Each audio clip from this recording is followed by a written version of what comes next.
Hello, everyone. Welcome back to our third debate topic here on The Extra Point. Carmelo Anthony has now been traded for a bag of donuts and chips to the Oklahoma City Thunder, basically for Enes Kanter to Doug McDermott in 2018 second-round draft pick, which they'll probably mess up that one too. So I'm here with Matt DeLuca and Glenn DeNegres. What do you guys think about this trade? Are the Thunder now legitimate title contenders in the Western Conference? I'm going to start out with this one, Wells, and I'm going to say no. And here's why.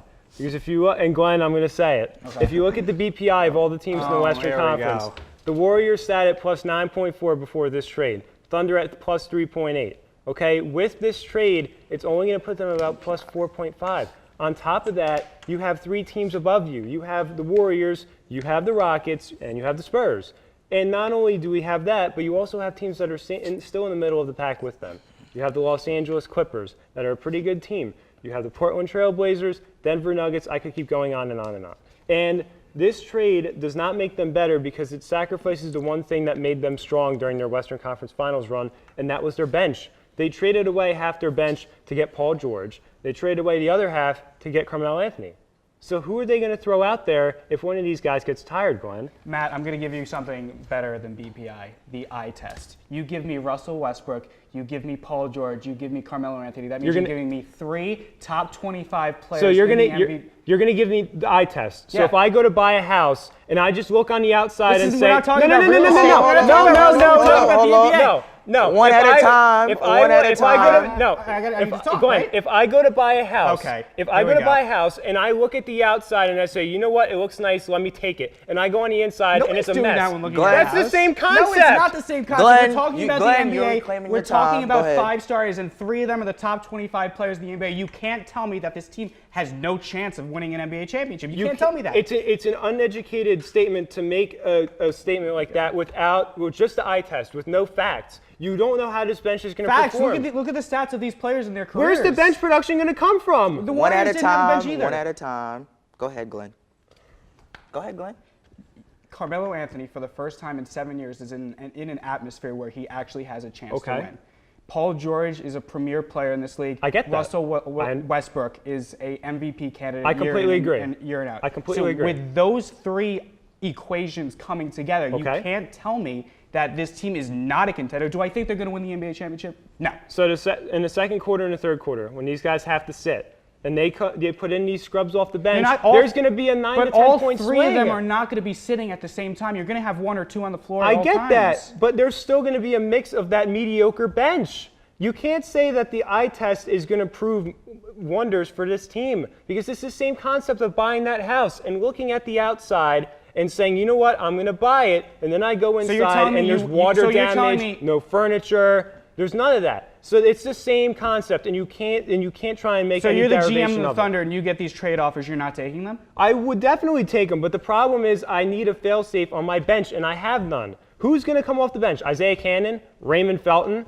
Who's going to score off the bench for them? I don't know. It's to be determined. This is still a long season. There's still a trade deadline to acquire pieces. The Golden State Warriors won in 2015 because of their bench. Then when the Cleveland Cavaliers went in the next year, they won because they had a deep team and a good bench. The following year, the Cavs had no bench. It was all a bunch of old guys and other complementary players that LeBron just likes playing with.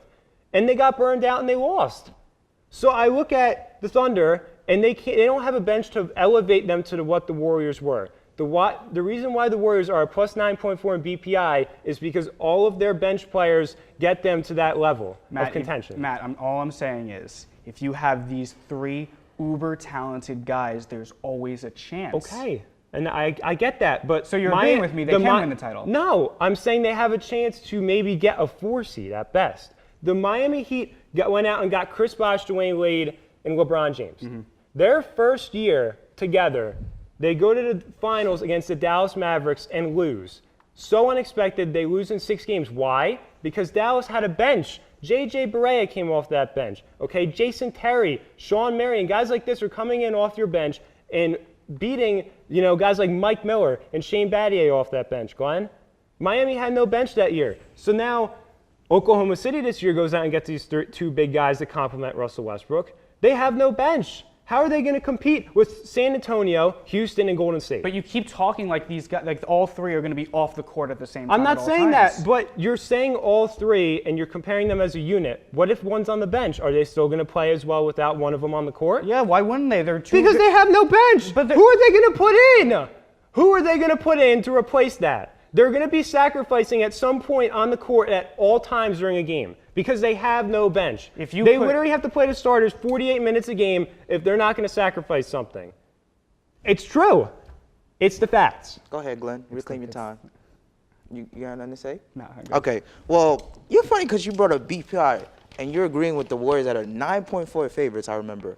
So are you saying that the Warriors are the favorites to win this year? Because last show, you was, this is out blasphemous, this is outrageous. The Warriors are 9.4 favorites, but now you're agreeing with the BPI? Explain, Matt DeLuca. I need an explanation. I'm using the Warriors 9.4 as a mile marker for where the Thunder were. And the Thunder were at plus 3.8, okay? And that means they're plus 3.8 wins over the average NBA team, okay? You add Carmelo Anthony, I think that marginally improves your team at best. Improves you a whole lot. And I'm using the Warriors as that mile marker. Okay, because ESPN set that precedent at 9.4, and every team's got to try and shoot for that 9.4. So that's why I bring up BPI. Well, listen, I got to side with Glenn.